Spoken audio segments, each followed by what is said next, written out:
What's good, everybody? It's your boy JB9 Deuce, representing JB Speakeasy, the black platform where black men speak freely. I am your host, JB9 Deuce, but again, y'all know that. Welcome again, and I'd like to start off the show today, guys, saying thank you so much for the support I had this weekend for my show about the Standing for Christ, and as well as for the first date. What is it to get to know each other, to get to judge each other? Thank you for supporting both shows. You guys have been very great. We guys get a chance, please hit the like and subscribe.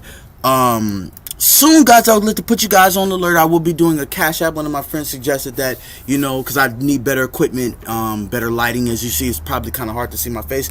I actually want to purchase a studio that would be, more applicable for this type of content I'm trying to do. I need a better microphone. Probably could get some updates on my laptop. I appreciate if you guys were to, I'll get to that at the end of the show because I don't want this to run people away. But real quick, today's subject will be on. I know everybody's been keeping up with this whole P.Diddy confession of the Tupac murder, and as you guys know, Tupac and Biggie was my biggest inspiration, and as I rap, they were my biggest inspirations. They were the greatest. There's nothing bad you could say about them, to me. You know what I'm saying? So, basically, my point is today, I'm also addressing another part of this arrest with P.Diddy, where he put out, and I still don't understand why we couldn't look at him as a G, but anyway, he put out the P.Diddy as a part of this whole fiasco, and a man named Zip, a famous drug dealer of the 90s who had a affiliation with Diddy and had an affiliation with Keefe, and supposed was the one that gave the firearm to Orlando the night that Pac was shot. But before we get into all that, I mostly want to concentrate on the characteristics, or the this is going to be the character character investigation. Excuse me, trying to use big words. I know a lot, but you gotta be, you know what I'm saying. Anyway, I want to just going to be in a character examination of P. Diddy's character to see exactly what kind of person he really was from the words of this man called Gene Deal. Now, Gene Deal was one of his personal security that always used to be over him and Puffy when they were out anywhere, but especially in Cali. And he's been dealing with them. They was from the same hood, the same gang, same hood, like guess hood they were doing. But before I get into that, I'm gonna let his name is Mr. Gene Deal, parole officer, security guard. He's very clear in how way he articulates the story. So I'm gonna let him do his just due and come explain to you guys himself. This is JB9 Deuce, but real quick, I'm going to get into the video right here. Please, guys, tune in. This is JB9 Deuce. No matter who you are, where you're from, or what you're doing, please like and subscribe to my YouTube page, and please subscribe. So I can get my numbers up, and so that we can have more discussions like this. And I'll put the link in the discussion so we all can have this hip-hop discussion. All right, real quick, here we go. This is Mr. Gene Deal. Guys, Mr. Gene Deal. I'm going to turn off my camera just briefly so I can let Gene Deal speak.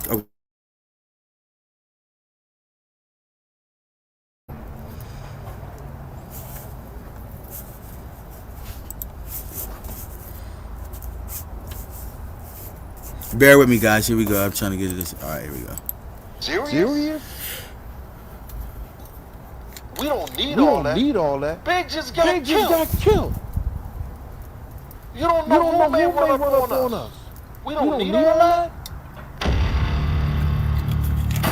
Raw Deal, the last big night. Hey, this is Big Gene. I'm back with Raw Deal 2, the last big night, the second installment. I left you guys, me and Big was in the Winnebago, and we were talking about, his relationships. We were talking about situations with his group. Big was just giving me a lot of information, and I was kind of wondering why this kid is talking to me like that, because every time me and Big used to be around with each other, it was basically with Puff, or it was at concert time, or studio, things like that. When I'm, with Puff, going back and forth, we were never like, I ain't hang out with them. They were much younger than me. So, this kid was just pouring out his life to me, telling me about, his relationships, situations, like an issue that we had out there in Cali that time. And that was with Charlie Baltimore and him. Whereas that I kind of feel like, in a sense, Big may be still alive today. Had he went to jail that day, we had an incident in a hotel. We was in a 4-star hotel, and me and Puff was at the Beverly Hills Hotel, and Big was staying at the 4-star. And him and Charlie Baltimore had got into it at this particular time where she had seen some pictures that she didn't like, and she kept it gangster. Went at him, and next thing you know, big Rolex watch, his Rolex watch and his ring is out the window. We found the watch, but we never found the ring. So next thing you know, the police is coming up there, and you know, the complaint was made, but Charlie ain't say nothing to the police. She kept it gully, you know. But me and Puff was sitting up there talking to the cops while they was sneaking Big out the door from the next room. So I feel kind of bad about that. And I was like, when we was talking about, I was joking with him and everything like that. So that's when he said, "Yo, that's my girl, man. That's my Charlie, my girl. I fucks with her." Yeah, I said, "What's up with Kim?" Then he said, "No, that's my bitch. Kim is down for, with me, for everything." You know what I'm saying? He was just expressing, how he was going to keep Little Kim and C's and as Junior Mafia and the rest of the guys, if they wasn't ready to work and put in the business part of the shit, that he was gonna get a whole new Junior Mafia. He said that himself. He said they gotta work, you know what I'm saying? They gotta write and they gotta put in what they need to, because this is about business now. You understand? And he was telling me that he could not be mad at Puff, you understand, because of Puff showed him how to get money. You understand? He said that first contract I had was bullshit, and the people that was working for me at that given time, they really didn't know what they were doing. So that's how I ended up having to selling my marketing and my publishing. So then we went through that.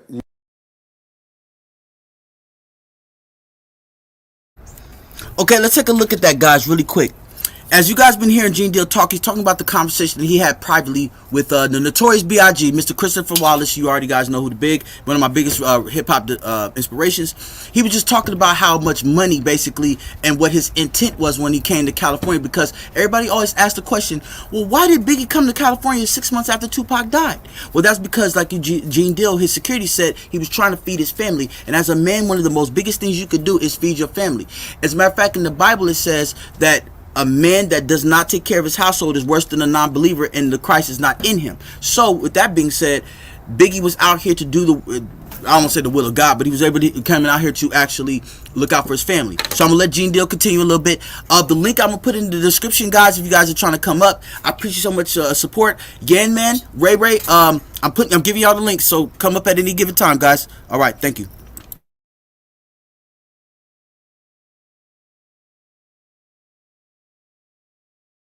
And because of Puff showed him how to get money.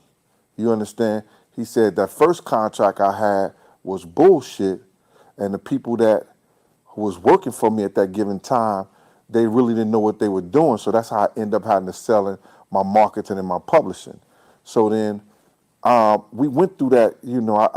He told me what. Back to New York, Paul stops the car, say, "Yo, Puff with me, for everything." You know what I'm saying? He was just expressing, how he was going to keep Little Kim and C's and as Junior Mafia and the rest of the guys, if they wasn't ready to work and put in the business part of the shit, that he was gonna get a whole new Junior Mafia. He said that himself. He said they gotta work, you know what I'm saying? They gotta write and they gotta put in what they need to, because this is about business now. You understand? And he was telling me that he could not be mad at Puff, you understand, because of Puff showed him how to get money. You understand? He said that first contract I had was bullshit, and the people that was working for me at that given time, they really didn't know what they were doing. So that's how I ended up having to selling my marketing and my publishing. So then we went through that. He told me what that was in the whole 9 yards. So now, in the back of my mind, I'm saying I'm having a dilemma about, talking to Big, because I know prior to this whole situation, while we in the Winnebago, he was telling me, how things is going to be different. He was, praising Puff and everything like that. But I heard Puff, like, wish death on this kid. I didn't think none of it at the time, but because I just thought Puff was mad and what he said out of his mouth. So, you know, this was way back at the first Soul Train Awards thing that we had went to, when Big and Tupac was alive at this time.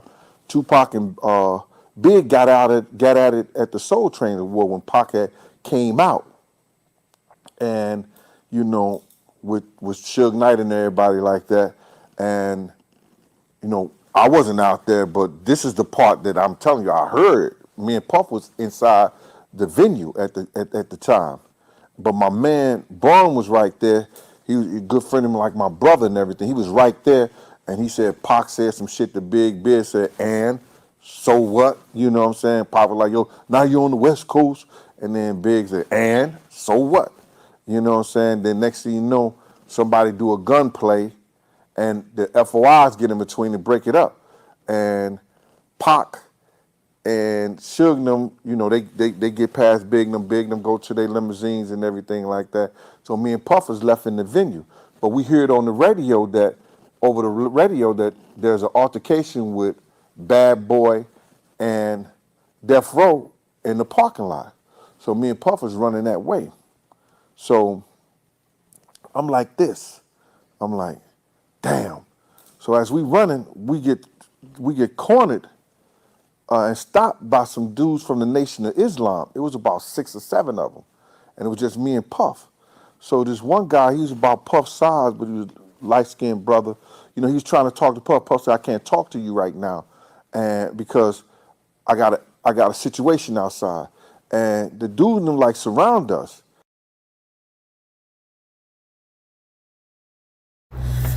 Okay, let's take a look at what he just said, guys. I'll let this play for a while so everybody can kind of get an idea of what our subject is going to be for today. And a very interesting thing came up. As Gene Deal was explaining, there was an incident that happened with him, Tupac, and Biggie when they was at the Social Awards. Or I think the Hip Hop Awards or Social Awards, whatever, which one it was. But they were about to fight. Everybody knows the famous story of Tupac and Biggie. They didn't get to see each other after Hit 'Em Up, Who Shot Ya, and Long Kiss Goodnight, all that stuff. They didn't see each other till this award show where they were both getting awarded, and Pac took home an award that night. But before that, they were about to fight. You know, Pac saying, what now? You on the West Coast now, Biggie? What's up, Biggie? You on the West Coast? And Biggie's like, so what? So what? What's up? You feel me? And at this time, Diddy was coming. He wasn't there at the moment, but Diddy was being surrounded by the Nation of Islam. This goes back to the topic of the show, which I said, the character, we're identifying the character of Diddy. At this time, as you heard Gene Deal, he already heard, and you're going to hear him talk about it again, where Diddy had wished death upon Big, but you're going to see him, I don't want to spoil it, he's going to get into more detail, but the Nation of Islam had Muslims. Now this plays a big part in the whole conspiracy to kill Big, because this is where a part that most people don't know. And now that we have social network, we got people like Mr. G. Shout out to Gene Deal. If you ever come on my show, homie, I would love you. Come on. Real quick, Gene Deal was saying that the Nation of Islam surrounded him and Biggie Smalls. I mean, him and and Diddy.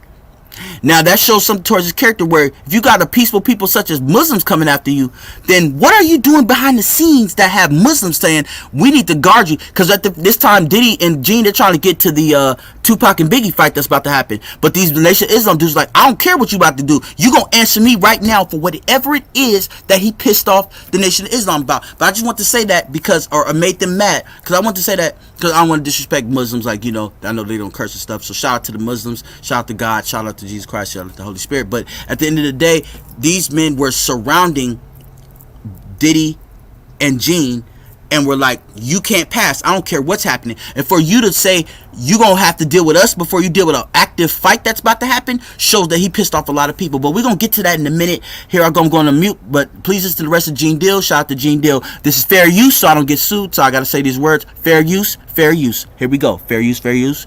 Fair use, fair use, fair use. I know y'all like, why you keep saying it? Because you can get sued for them. Anyway. Alright, here we go. Let's do it. Oh yeah, don't forget to hit the like and subscribe. And so let's get back into this show, because I really want people to pay attention to this. So here we go.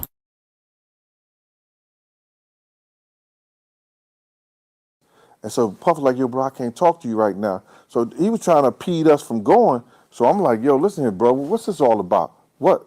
And so now Farrakhan's son, Mustafa, who's a good friend of Puff and us, he sees it. So he comes over and he says to this brother, you know, Puff says to Mustafa, tell this brother that, you know, everything is cool with me and everything like that, everything good. Mustafa said, brother, just hold up, you know what I'm saying? And the dude was adamant about, you know, trying to get at Puff, and I didn't know what it was about at the time, you know what I'm saying? So dude was like, you know, nah, you know, just talking to Mustafa like that. Mustafa said, brother. And then next thing you know, the dude was still going at it. So Mustafa got in dude's chest, hard body, say, brother. And then next thing you know, a lot of other guys from the Nation of Islam came around and stuff like that. And then me and Puff left.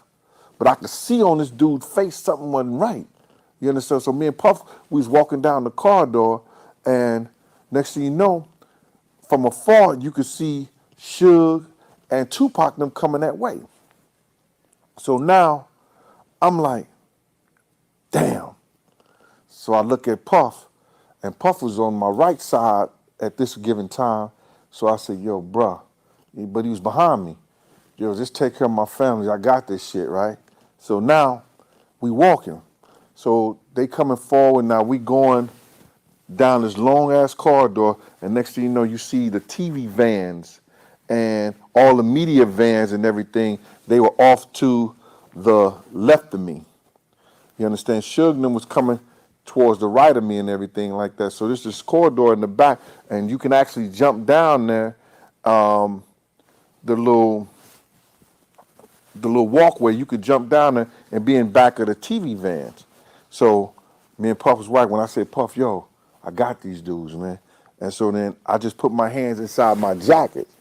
And, yo, I had Nina and Nene. Both of them had 15 and a big loudmouths ready to go. You understand? All I had to do was touch them. And it is what it is. At that given time, you know, I was ready to give up my life and what I had for Puff. No doubt about it. Everybody knew that. He never got any situations, any problems with me. You understand? He was part of the same gang. I'm same gang. You understand? He was a part of that. You understand? So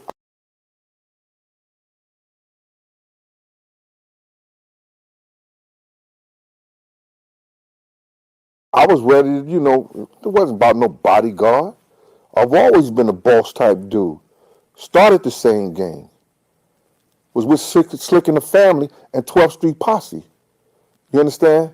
Played on the basketball team with that. So everybody from Harlem basically knew. And they knew when I worked with Puff and I was with Puff, he was good. Anytime we did parties or anything, I'm always going to have who? 10, 15 guys from same gang. Slick and the Family there. My dude, he home now. God bless him, Jim Ice. He was at the parties. You understand what I'm saying? I got 20, 30 guys at the parties whenever I'm doing security. Outside of security. They just my dudes.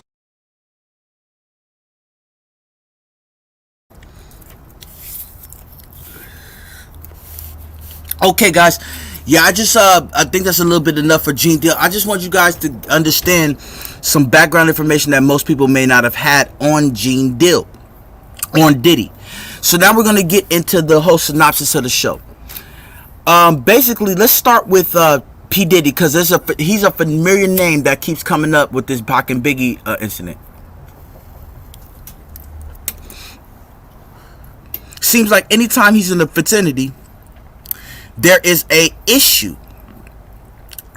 Whether it was the Nation of Islam confronting P. Diddy, or the whole part where Pac, how you heard it hit him up, he had a problem with Diddy. But for some reason, Diddy keeps on being involved in all of these discrepancies when it comes to the whole Biggie narrative. Something interesting that Gene Deal said, though, that I really would like to take a look at is, well, he didn't get to it, and I don't want to do too much of the show about Gene Deal, because in case Gene Deal sees this, he may be able to sue me because I used way more than 10 minutes of his video. But I want to take the risk so you guys can understand just how much it was. So much things going on at this time that you would understand that. So I'm sorry about this guy. I got people trying to, do they all of a sudden they want to mow their lawn. The neighbors never mow their lawn. Now all of a sudden when I do a show. Anyway, I just want to say this.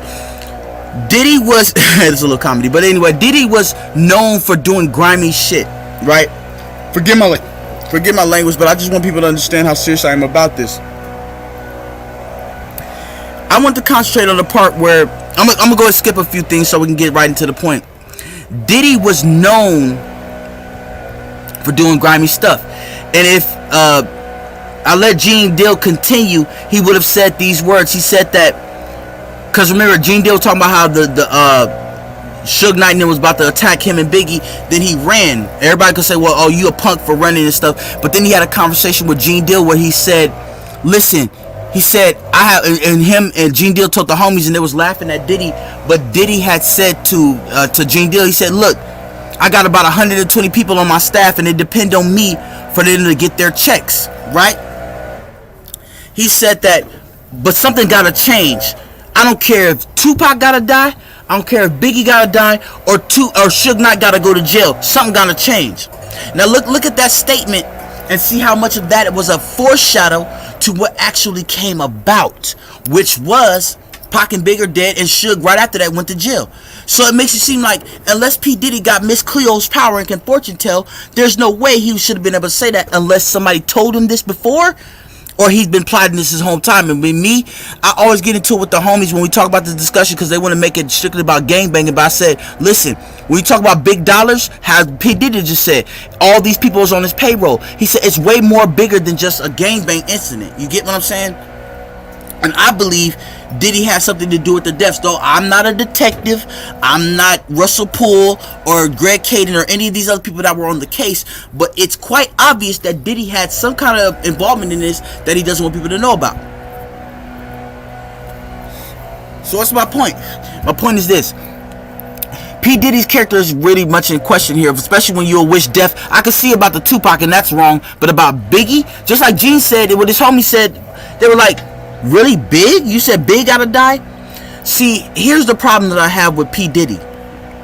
P. Diddy is known for working his artists. He's known for cheating his artists. He's known for taking money from artists. I thought that was for everybody after Big because Big was one of those that helped get himself started. But it turns out that he also was cheating Big out of his money. And then Mace, all these years later, a couple months ago, since all this controversy, has been telling people that he cheated him out of his money as well. Cheated out of his money as well. So this should be something we should all really look at and be like, wait, hold up now. Diddy's name keeps getting brought up in the Pac shit, and it keeps getting brought up in the Big thing, right?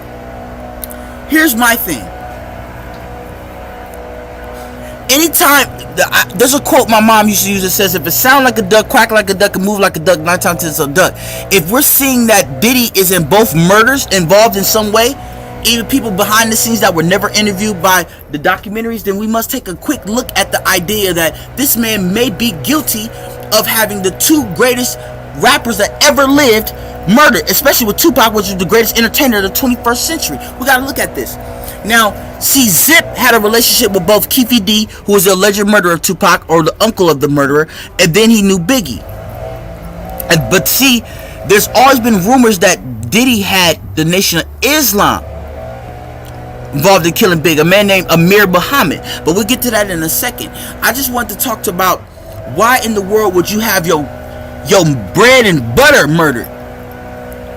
That's what people all the hood, every time I had this conversation with the hood, they were like, well, who would sit in the car and get shot at, blah, blah. I said, look, when you talk about big money, millions, and an artist is worth dead more than alive, you'll sit through that. Because think about it, on the block, we risk our lives every day.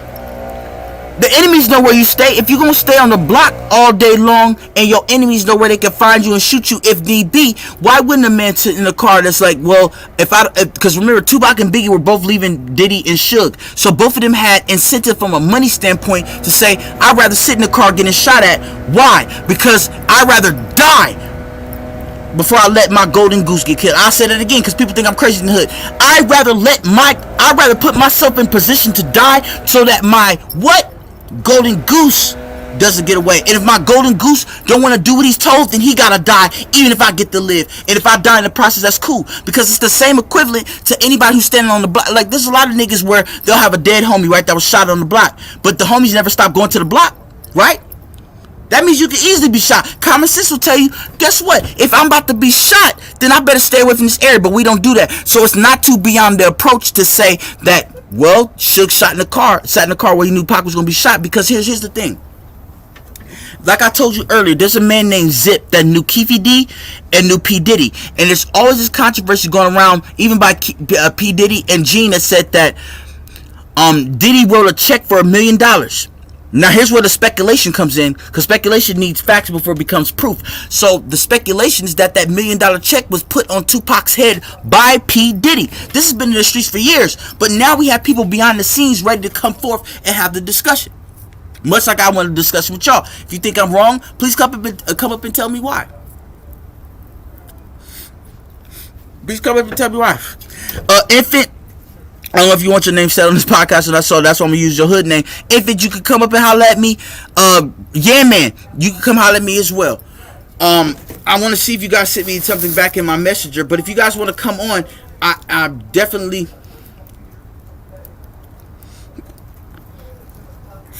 Hold on, guys. I want to make sure that my.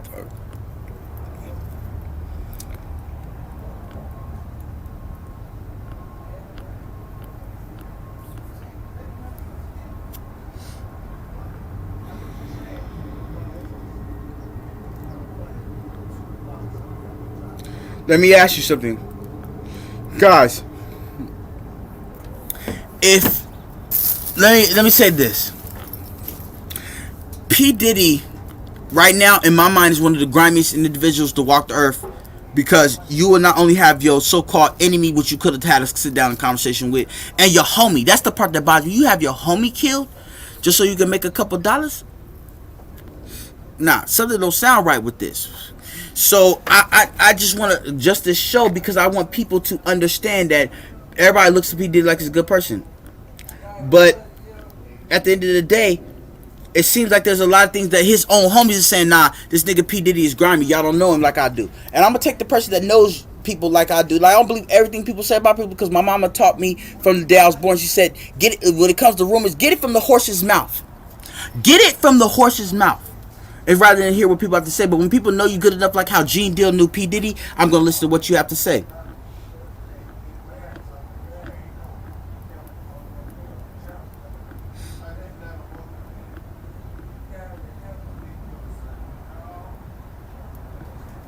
All right, Ray, I sent you the link, bruh. Go ahead and hit the link when you're ready. But I'm going to go ahead and do a monologue. You guys hold on just a second. I'm going to try to get one more person in here.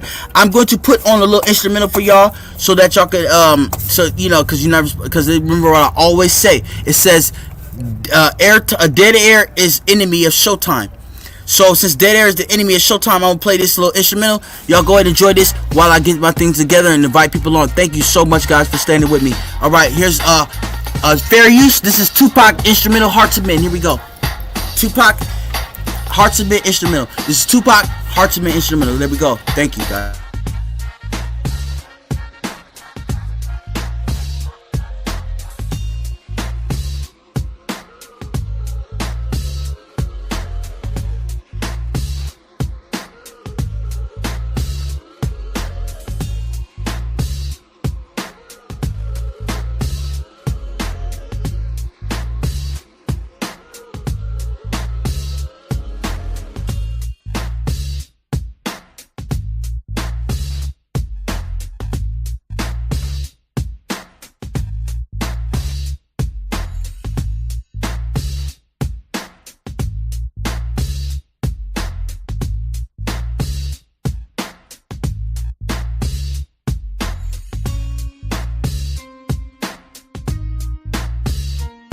Alright, guys, I'm back. Go ahead and put this on pause real quick. Okay, so I just wanted to go on a quick monologue. Real quick, it's been said many years, and we've saw through the many years, and we have actually witnessed with our own eyes many years. Diddy has been a grimy producer and owner and CEO of the level. Well, he was the CEO. Well, he was the CEO. Oh yeah, he was the CEO, but he wasn't the president. CEO and president are two different things. CEO was Sean Puff Daddy Combs, and then the president was a man named Chaz Williams, if I'm not mistaken. And one thing that I learned, because I watched this from my research thousands of times, Gene Deal speak about P. Diddy, and he always talks about P. Diddy in a way where it seems like he's being disparaging towards him. But the problem is that P. Diddy has been grimy to his artists since he started Bad Boy. Hey, but let me ask everybody on here, starting with Craig Mack and P. Diddy, who else do you know off of Bad Boy who, after Diddy put them on, survived? Which is why I'm gonna say to Carisha, shout out to Young Miami from City Girls. She thinking that Diddy gonna make her career, but see, if she was smart, anything you participate in or anybody you put your trust in, you should probably do a validation of their character. What Carisha should do is do a little investigation on who Diddy really is behind the scenes. And what she will find is, even before she was even born, I think she was born in like 96, 95, something like that. Forgive me if I'm off on the numbers. The point still remains the same, which is everybody who signed to this man has been done dirty on a financial standpoint. And remember what Gene Deal said, we do things for our families. Even as Biggie was doing something for his family, he still had to deal with Biggie or Diddy being grimy. Diddy being grimy, where he was cheating. See what it was according to the for people that don't understand. I'm gonna break it down to you, because I'm a rapper. In case y'all didn't know, I know I'm getting older in years, but I still have this talent that God gave me, so I'm gonna keep displaying it. But I just studied the business even more. See, there's something called your publishing, right? And even Christian Rock is going through this, where if your publishing isn't in your name, your publishing is your image on the album, your image in movies, it's basically your image, and anything that has to do with how you look in the rap game. And the way he looked in the rap game, Diddy had a lot of controlling interest over that. That's why if I played it, I wish I just kind of played it all the way through, but Gene Deal would talk about how Junior Mafia had a lot of their songs written in Biggie's name and in Biggie's daughter's name, and that was a strategic move. This is why I say Biggie's smart. It was a strategic move on Biggie's part, so that he could get full money from Diddy. And when Diddy found out about it, this is why I keep saying conspiracy exists for a reason. Because of Gene Deal, why part of his conscience feels guilty is because he told Diddy that Biggie was writing Junior Mafia's publishing. Remember that word, publishing, in his name and in his daughter's name, so that he could get the publishing, the full money off the publishing. Well, where did Christian Rock come in this, Josh? Christian Rock comes in this because even she was complaining how Blueface did her wrong, but he didn't do it wrong according to business aspect, because he owned her publishing and her musical rights. This is why a lot of artists that end up dead right after they get their publishing, and right after they get something called, remember this word, guys, it's something called I'm sorry, I was just writing in my head. You know, I'm trying to do oh, forgive me, guys. It's called your masters. There we go. Your masters. When see, your masters is more important than any dollar you get, because most of these rappers, in case y'all didn't know, they get their money based off of their publishing and off of their masters. That's why when Michael Jackson got his masters, out of all the 40 years he's been doing music, notice he ended up dead. This is where us as conspiracy theories come in, because we did like, wait a minute, something about this just don't sound right. And since it don't sound right, if my mama always told me if something don't sound right, 9 times out of 10 it ain't right, and you need to do some investigation. But I'm giving people enough time to come in.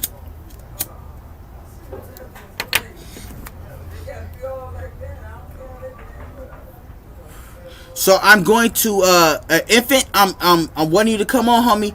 I put the link in the description. The link in the description.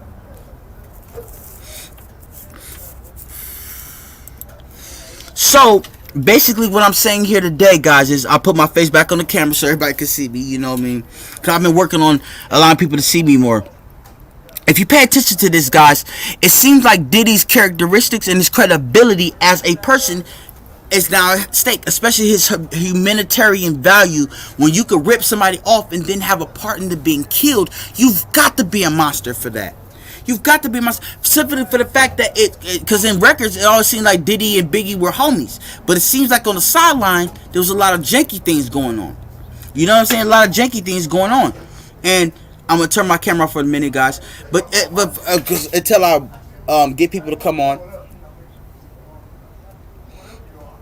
it seems like Diddy had no concern for nobody else but himself. But let's get back to this Tupac thing as well, because this is how big this thing gets. Forgive me for my language, guys, but this is how big this thing gets. Everybody wants to say that Tupac was murdered in Vegas by a Crip, right? On some gangbang hood ghetto shit, right? I agree, but this is where I disagree, though. And let me give you my examples as to why. Zip was somebody that knew Keefy D and Diddy. Both of them were rich people. Like Keefy D, though I talk shit about him because he killed my nigga, or what I feel is my nigga, Tupac, they had a common dude in this. And Zip was kind of janky in some of his practices as well. Even Mike Tyson. This is how big Zip was. Zip knew Mike Tyson, Keefy D, and Diddy. So that means that Zip had a big dealing with people in the industry. What is my point? My point is this. In Vegas, let me point out something to you guys. No matter if you want to believe Orlando Anderson, who was the alleged murderer, and Keefy D is the alleged murderers of Tupac, this is why I say it's questionable whether they are. Yes, I am a conspiracy theorist, and I will continue to stand on my 10 toes and 10 fingers on a conspiracy, because here's something you guys have to realize. In the 90s, it was the beginning part, or not the beginning part, but they have security cameras, right? That's how we saw Pac fight Orlando Anderson. But what people have to understand is, in Vegas, let me give you guys the dynamic of Vegas. Anytime there's a superstar like a Tom Jones, Beyonce, that night was Mike Tyson. Anytime there's a fight in Vegas, the strip is crowded so much that you can't even walk, less long drive. So my point being is, Tupac, if you follow the story, not only did he beat up Orlando Anderson with Suge, but they went to Suge's house. And it said, and Frank Alexander, shout out to Frank Alexander, and RIP to Frank Alexander, he said that they went to Suge's house, which extended the amount of time that Orlando and Keefy D would have had to find Pac. And reason why I brought up earlier, it's hard to drive or move during a Vegas fight. My point in bringing that up is there's no way you can go inside of us, two celebrities in Vegas, shoot, turn, make a right, and then nobody see nothing. Here's something that people always forget when Frank Alexander told his account, because he was right behind Pac when he got shot. He said before Pac got shot, he said that, and I'm talking about a few minutes before, some bicycle cops stopped Pac.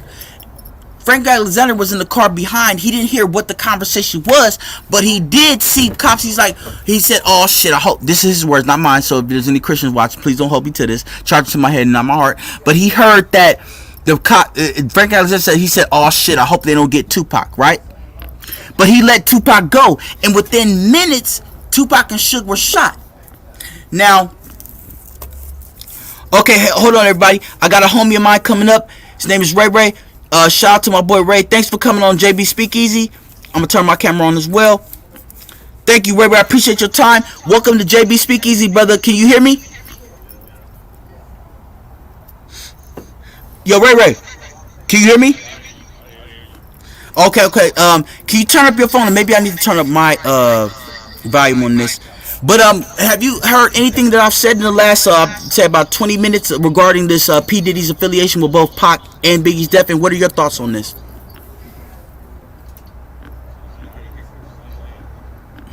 Wait, hold on, infant. I'm trying to figure out why is it so low. Cause I can barely hear you, bro. Can you turn up your phone? Okay, then must be on my half. Let me see. Why is... Okay, can you hear me now? Okay, I may have to put my headphones in. But anyway, thank you for coming to JB Speakeasy. What exactly do you think on this? We've spoke on this before. what do you think about this whole P Diddy's affiliation with Pac Death? What do you have to say about this, bro? Hey, you already know, bro. Hey, on everything, man. I think P Diddy had something to do with it. Ben had something to do with it, and with Keefy D. And my bad if it you may have to kind of yell a little bit because I don't know why it's so low. I'm trying to figure out why, but yeah, but go ahead. I'm listening. All right, hold on. Let's see what the fuck is going on. My shit should be loud, man.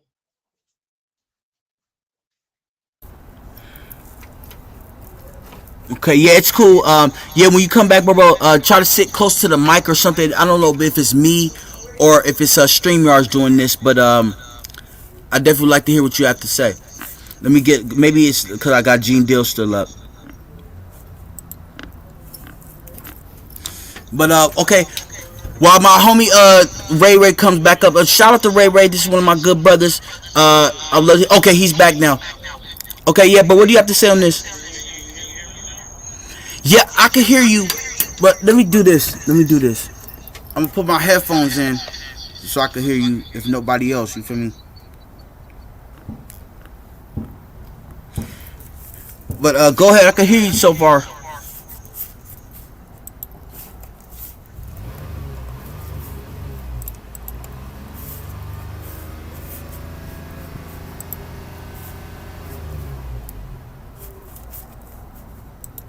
Man. Okay, never mind. Okay, go ahead. Go ahead, bro.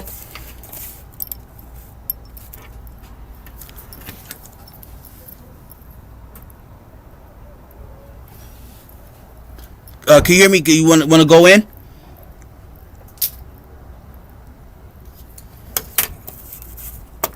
Man, yeah, I gotta figure out what's going on with this volume. But if you have something to say, go ahead, bro.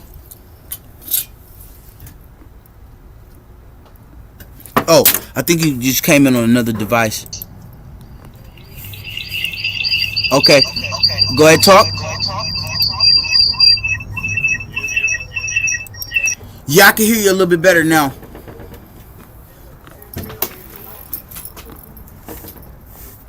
Yeah, hold one more second, bro. My bad. I think I gotta figure out what's going on with this volume.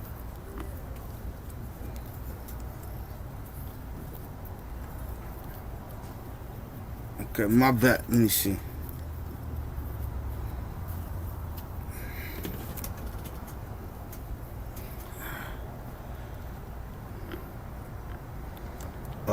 Shit, I hate having a show like this, Ron. Okay,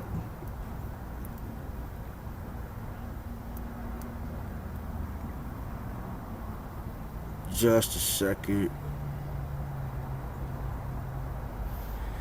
All right, go ahead.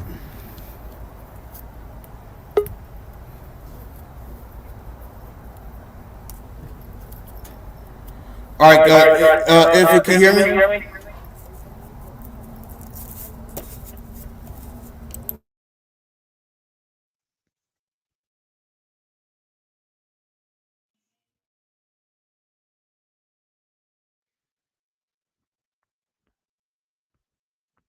Let me see.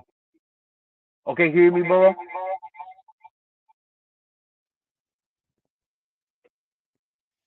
If you can hear me. Yup. Okay. Yeah, I can hear you on the phone. Maybe I gotta do this like this. Okay. All right, bro. I'm gonna walk away like this. Can you hear me?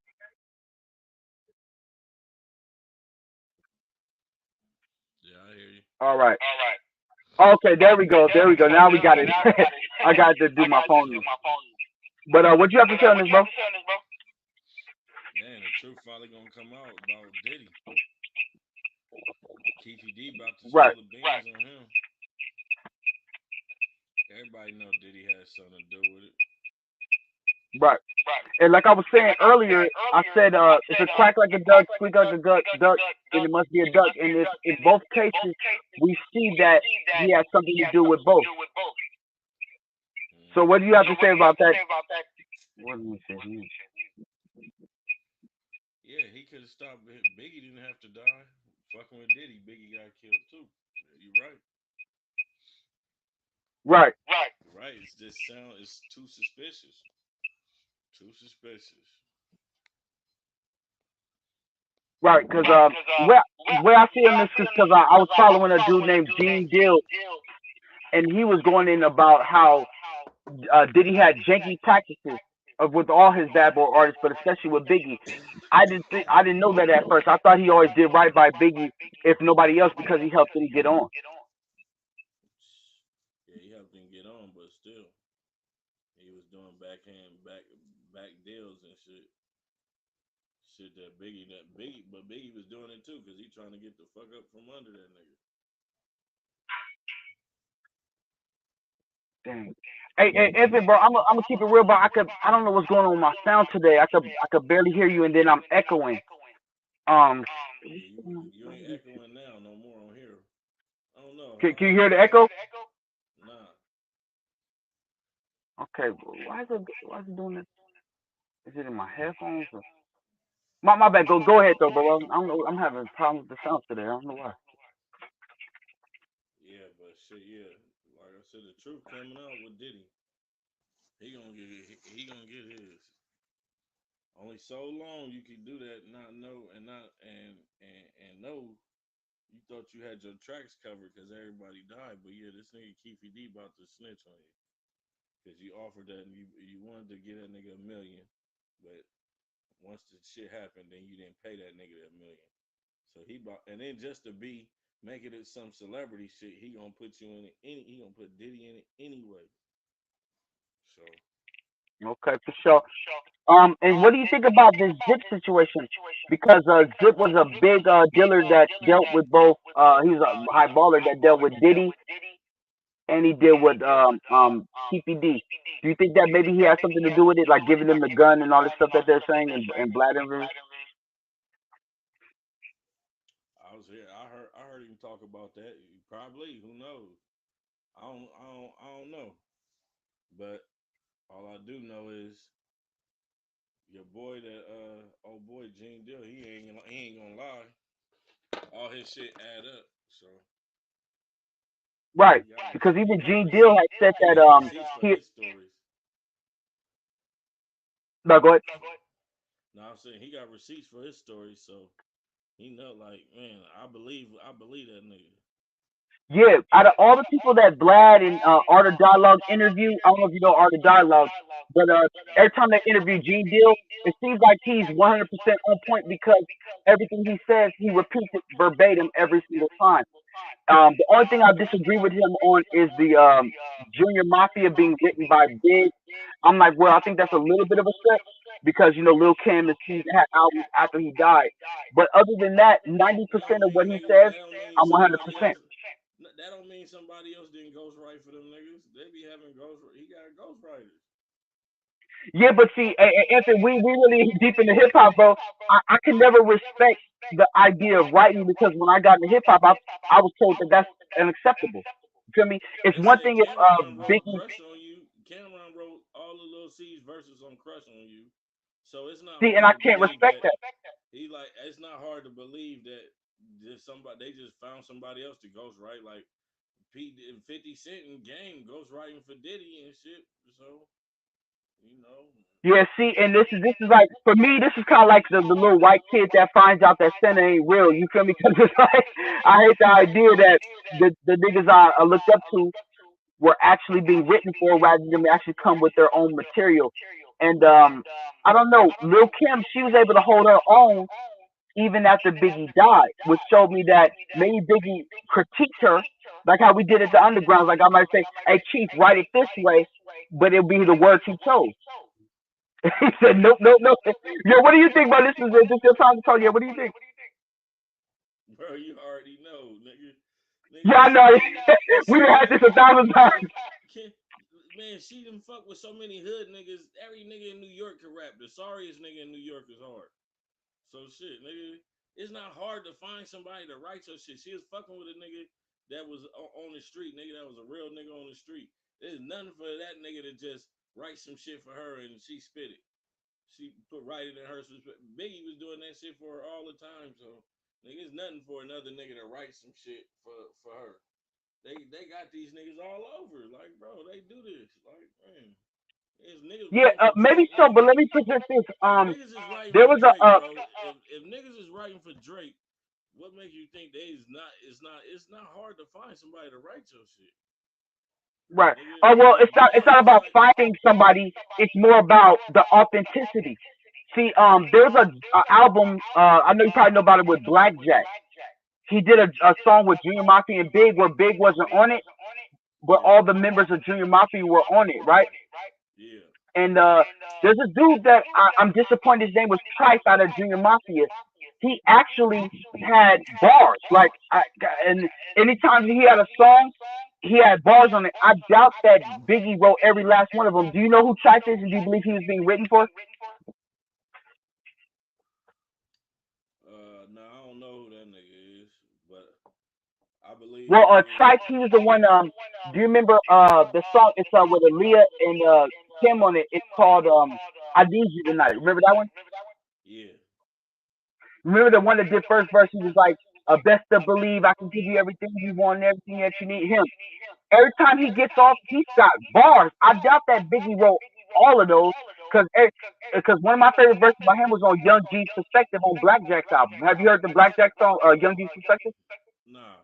But man, I'm telling you, bro. Like the homie told me, like Biggie wrote shit too, though. But you know what? He one of them niggas that he wrote so much, and he do the Jay-Z type of shit like my brother do. Them niggas write so much and got all them bars in their head, all them verses in their head. They just Mm. go through the verses in their head, which one sound good for this song. I even used to do that shit sometimes. I just go through my verses in my head, see which one it sound good to, and then shit, nigga just spit that shit. Or he could have easily just nigga wrote that shit like a long time ago and gave it to a nigga or whatever. Like, man, that shit happens, bro. Niggas be doing that shit for real. Yeah, and if it like you was around the time when hip hop, because you're a little bit older than me, right? So I know you remember the time in hip hop where that was a big no no. That was a big rule against hip hop. Don't you think that's disappointing to know that there's some rappers that are actually getting written for rather than their own experience?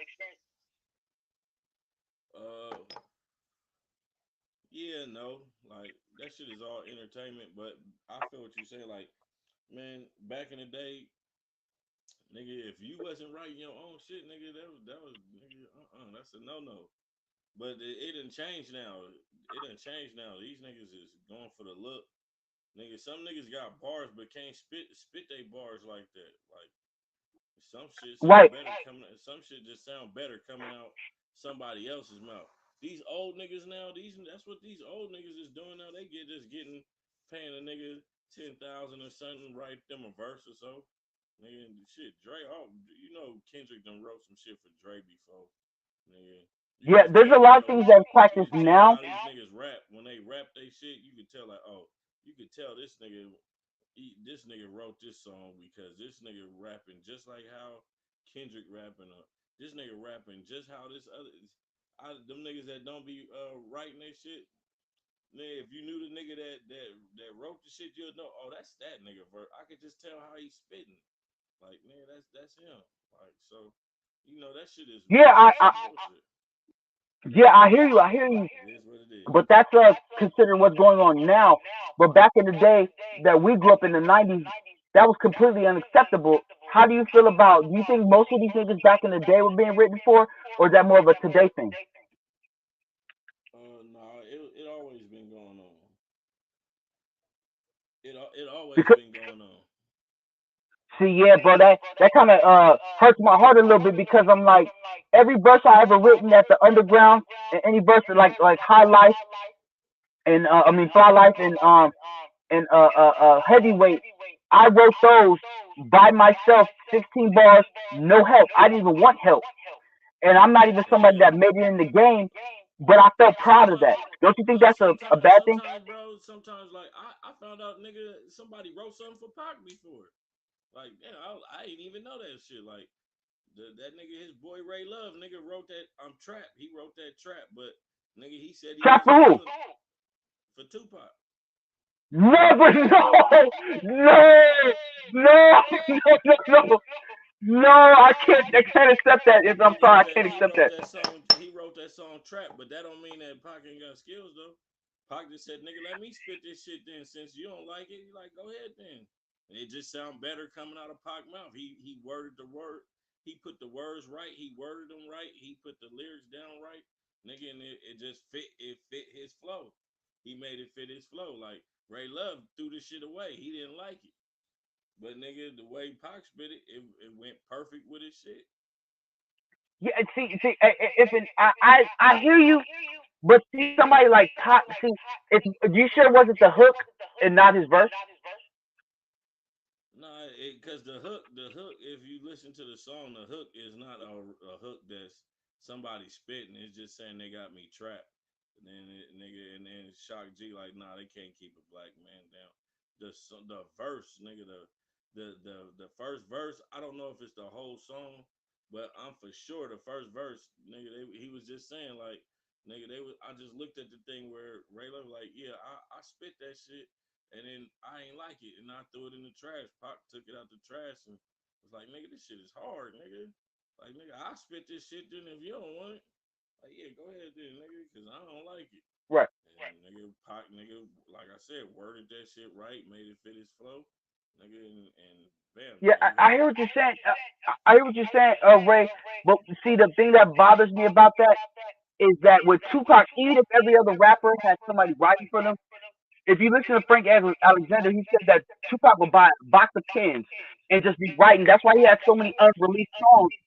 And he's a poet. And as poets, you cannot write.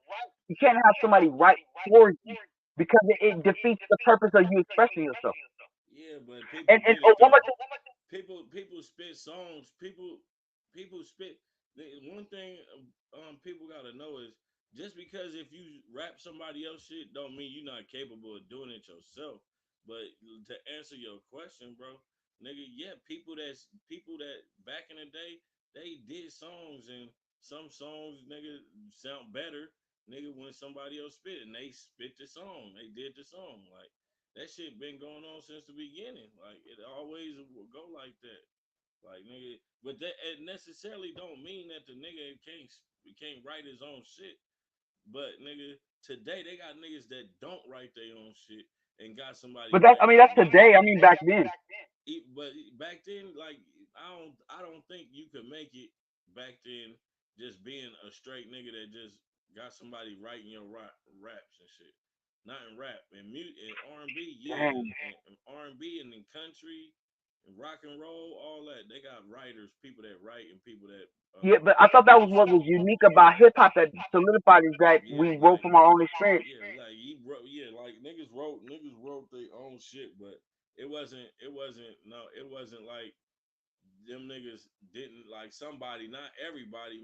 The majority of people write their own shit, but there is some that rap somebody else shit, but it wasn't their shit, but they rapped it. But it's not like they couldn't do that shit. They probably did it like, okay, nigga, my brother wrote this and he died or something, so I'm gonna spit this shit, nigga. And nigga, it probably happened to be a cool ass song or some shit. Like, but nigga, don't think that I can't rap, nigga. I could write shit too. But like I said, it's a difference now because they got people that strictly don't rap. They don't write. They got people writing for them. That I don't think that shit existed back in the day. Like there was just a ghostwriter for this artist, or he a ghostwriter for hire. Like nah, it was just like them P.Diddy niggas, them Dre niggas, them niggas that Easy E niggas, shit like that. Yeah, Like you know what I'm saying? yeah, Like Easy didn't spit. Easy wasn't no writer. Like nigga, Ice Cube and DLC wrote all his shit. Like, but who they still look at Easy as nigga. He's somebody nigga that should be respected. He made the song tight. His voice was tight and all that. So that just go to show you there was people writing for people back then.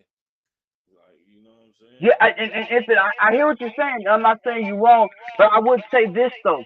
I have three questions. Well, first of all, I'm gonna comment on Easy E. Easy E, he gets a pass in my mind because of the whole because before NWA, if you remember, nobody was able to curse and rap and say nigga and rap or fuck or all these other shit. But he wasn't So writing he that fought though. for the But right. he didn't write that though. He didn't write that.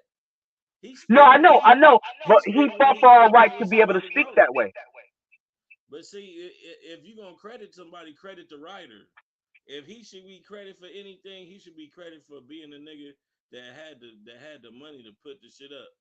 Like he believed in the dream. So if Yeah, but he anything, always said that though. nigga, he believed in the dream, nigga, and it turned nothing into something. But as far as the lyrics that came out his mouth, he wasn't the nigga that wrote that. It could have bitch, motherfucker, fucker, all that shit in there. He didn't write it though. He just rapping what's on the paper. If you gonna credit the nigga, credit. That's why niggas get on Ice Cube and niggas like that because they wrote that gangster shit, but them niggas actually wasn't gangsters though. They wrote Right. gangster No, shit though. So that's why nowadays niggas like, nigga, I really was out here, or niggas really lost their life, nigga, banging this shit, nigga, doing this shit. Where the fuck are you from, nigga? That you could write this type of shit, nigga? Oh, I ain't from nowhere. I'm just entertaining.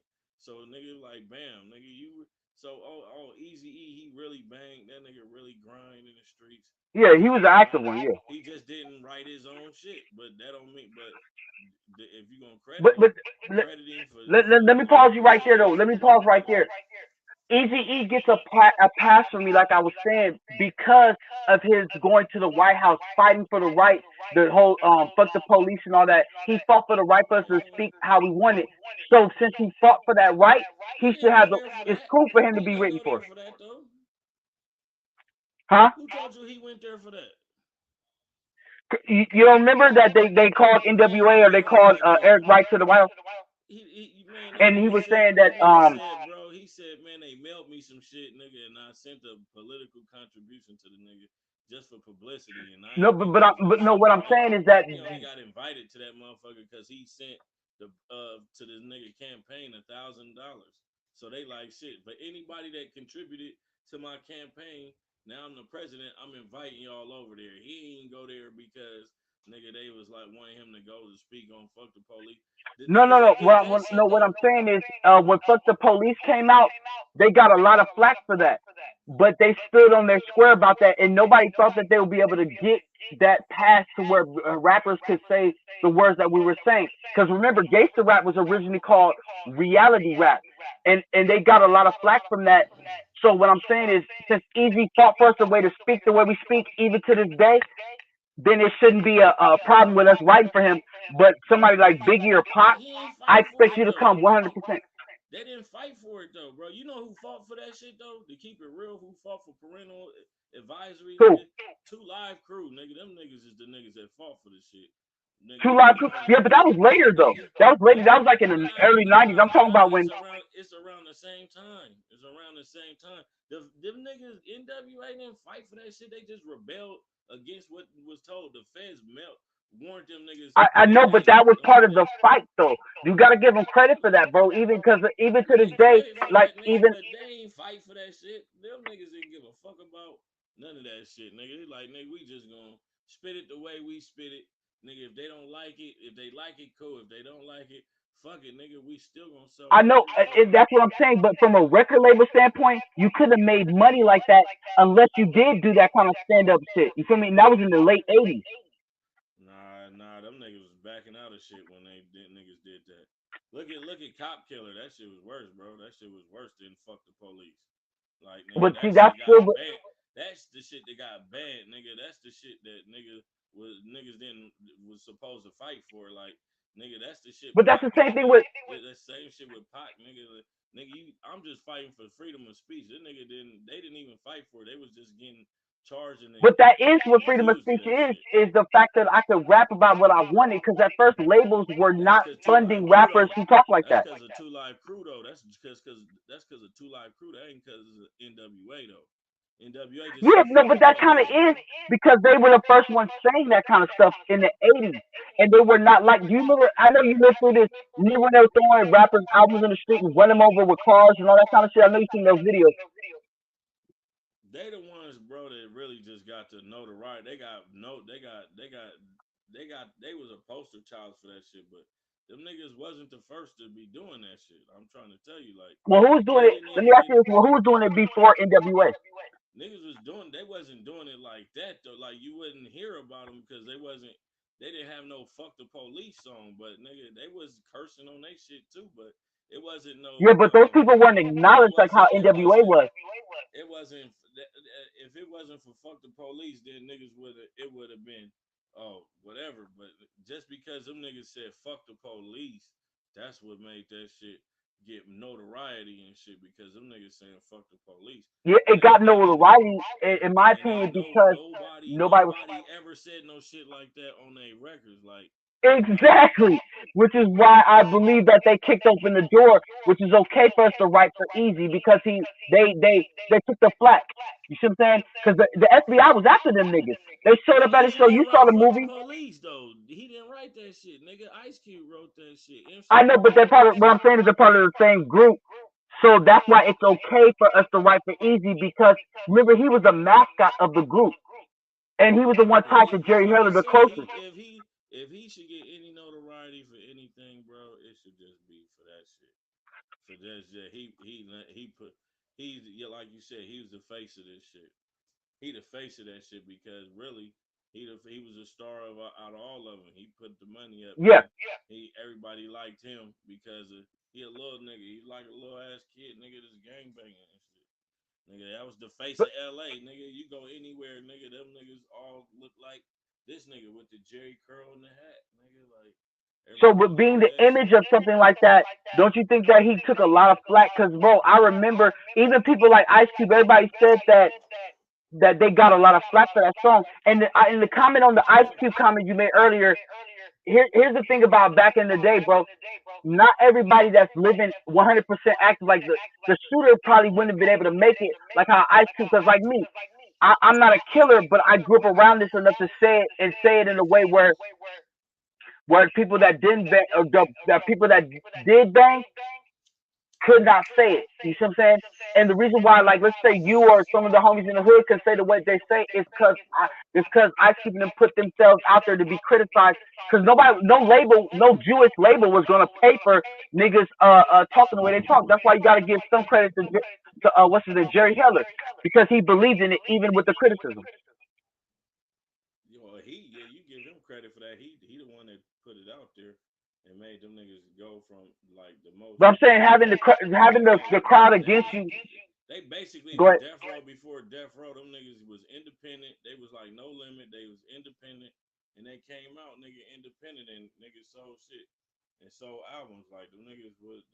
So he get Heller get that credit. Yeah, true. But like No, you no, was I hear saying, what you're saying, Anthony. I'm not saying you're wrong. What I'm saying is that we got to look at things from a deeper perspective of outside of just what we think of it. Because look, bro, in labels, they were not going to sign artists talking about fuck the police.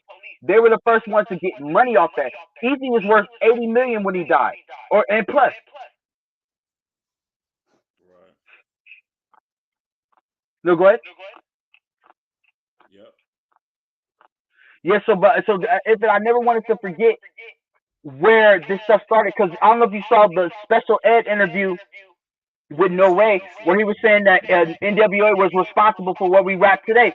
So if they have to take accountability for what we talk about today, then they got to take accountability for being able to for us to speak that way. You see what I'm saying? Yeah.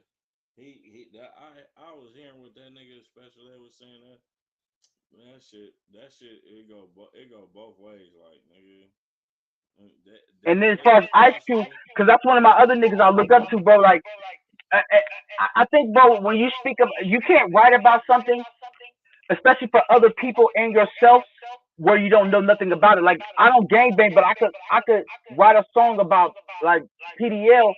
Even sometimes, I'm not gonna say better than some people that's from PDL, but then like a little Ive or somebody, because I grew up around it. You can But I had the talent yeah you to, can do that shit. That's you doing basically what Ice Cube could do. Like he could write yeah. But gangster I grew shit up because around it nigga to see it, he and be around I fought gangsters. niggas. I did this shit. You seen that life. You been in that life. You just not entrenched in it where nigga you are on like nigga I'm under the PDLs and I gotta do what the PDLs are. Nah, No, I nigga, get but that. you know homies, you seen a life, you know that shit. So nigga, just like him, he could rap about that shit because he seen it, nigga, and no niggas that done it firsthand, nigga. You see that shit, so it wouldn't be hard for you to do that shit.